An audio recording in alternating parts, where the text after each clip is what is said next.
একজন পলি, একজন রোজিনা, একজন নতুন ছিটকে পড়েছে। আপনারা ওয়েট করেন, ইন ফিউচারে এখানে আরো ছিটকে যাবে। এখানে প্রকৃত শিল্পী থাকবে না। একজন চিকনালি চেয়ারে বসে, একজন চিকনালির মতো মানুষ চেয়ারে বসে যায়। কেনা ভোট, টাকা টাকা, অশুভ শক্তির হাতে, এখনো অশুভ শক্তির হাতে জিম্মি। এবং আরো বলি, ইন ফিউচারে এখানে ট্রাম্প কার্ড যে কোনো শিল্পীকে বানানো যাবে। আমি আজকে ট্রাম্প কার্ড হয়েছি, আমাকে হারিয়ে দিয়েছে। যে কোনো শিল্পী এই অশুভ শক্তির কাছে তাদের যদি পছন্দ না হয়, ওই শিল্পীকে তারা এই ভোট কিনে তাদেরকে আর কি, যাদের ছত্রছায়া একটা শিল্পীর, একটা রোজিনা ম্যাডামের, কিংবা একটা আর কে জানি নতুন আপার, কিংবা একজন পলির আজকে ভাগ্য নির্ধারণ হচ্ছে কাদের হাতে, যাদের কেউ চিনে না, যারা তাদের সৃষ্টি, তারা যাতে ইলেকশনে পাশ করতে পারে, তাদের সৃষ্টি সদস্যদের হাতে। তো এখান থেকে আমরা বানাইনি, আমি রানিং থাকতে হয়নি, এটা নিপুণ বলতে পারবে, এটা নিপুণ আর জায়েদ খান বলতে পারবে, আমরা বলতে পারবো না। এই কেনা বেচার প্রক্রিয়া থেকে আমাদের শিল্পী আমাদের, আমি বলছি যে এই যে কেনা বেচার প্রক্রিয়া থেকে আমরা বাঁচতে চাই। আমি চলে যাচ্ছি, আমার চেয়ারের দরকার নাই। ওই 103 জনকে, ওই 103 জনই হ্যাঁ, আবার ওই 103 জন আমাকে ফেল করেছে। ওদেরকে আবার ওরা হচ্ছে হ্যাঁ, এর জন্য তো বললাম জায়েদ খান ঠিক আছে, শিল্পী সমিতির জন্য জায়েদ খান ঠিক।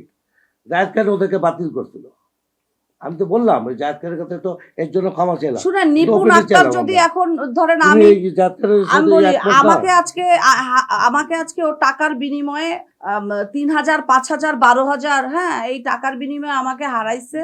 ইন ফিউচারে ওর যদি কারোর প্রতি আক্রোশ থাকে, ও আবার খুব মানে যারা আর কি অ্যাট্রাকটিভ সুন্দরী, হ্যাঁ, ও আসলে এখানে কোনো নেত্রী তৈরি হতে দিতে চায় না, ওর খুব ভয়।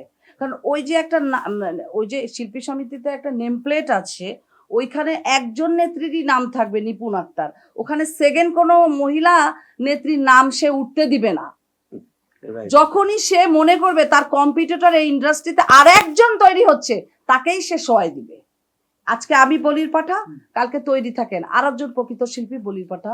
আচ্ছা, রিনা খান তো কোনো অবজেকশন দেয়নি, কারণ উনি ফাইট দিচ্ছে কিন্তু সুব্রতার সাথে। হ্যাঁ না, ওইটা ঠিক আছে, কত সুন্দর, এগুলি সুন্দর প্ল্যান। এটা দুইটা প্যানেলই সুন্দরভাবে, যেমন আমি বলি, আমাকে যখন মুক্তি বলেছে যে তুমি ইলেকশন করো, আচ্ছা কার কার সাথে, আমি কিন্তু এখনো বলছি, আমি একটা ফিউচারের কথাও বলে যাচ্ছি, আমি পলি 2 বছর পরেও যদি ইলেকশন করি, আমি আবার ফেল করব,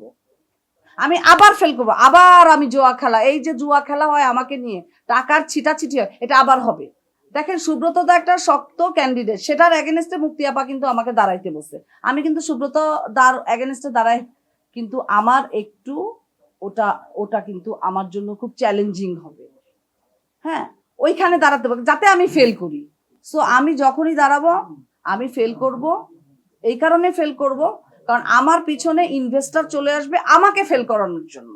আমি জানি না টাকা, আমার কথা হচ্ছে, আমার প্রশ্ন হচ্ছে আবির চৌধুরী যে কালো টাকাটা উৎস কোথায়, এবং এই পদটার জন্য এত টাকা খরচ করলো, আসলে এই পদ দিয়ে সে কি করবে, ইন ফিউচারে কোন শিল্পীদের সে বিদেশে নিয়ে যাবে, এই পদে সে কি করবে, এই চেয়ারশেপে কি করবে, সেদিকে জানি প্রশাসনের দৃষ্টি থাকে। কোন রকম এই চেয়ার, আমি বলি, কোন রকম এই চেয়ারের মিসইউজ জানি উনি জানি করতে না পারে, এটা আমার আকুল আবেদন।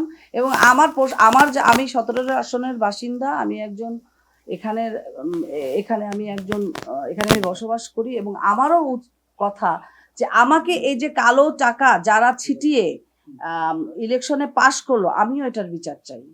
এটা কেন হলো আমার সাথে, কিভাবে, আমি প্রশাসনের দৃষ্টি আকর্ষণ করছি যে আমাকে যারা হারালো, যে শিল্পীরা টাকায় কেনা বেচা হলো 1 লট না, 2 লট না, 3 লটে, তারা সংখ্যায় অনেক, 294 জন। 294 জনকে জিজ্ঞাসাবাদ না করে কিছু যদি রিমান্ডে দেওয়া হয়, আমি প্রকৃত কারণ জানতে চাই যে কেন এই কালো টাকা আমার বিরুদ্ধে লাগানো হলো আমাকে ফেল করানোর জন্য।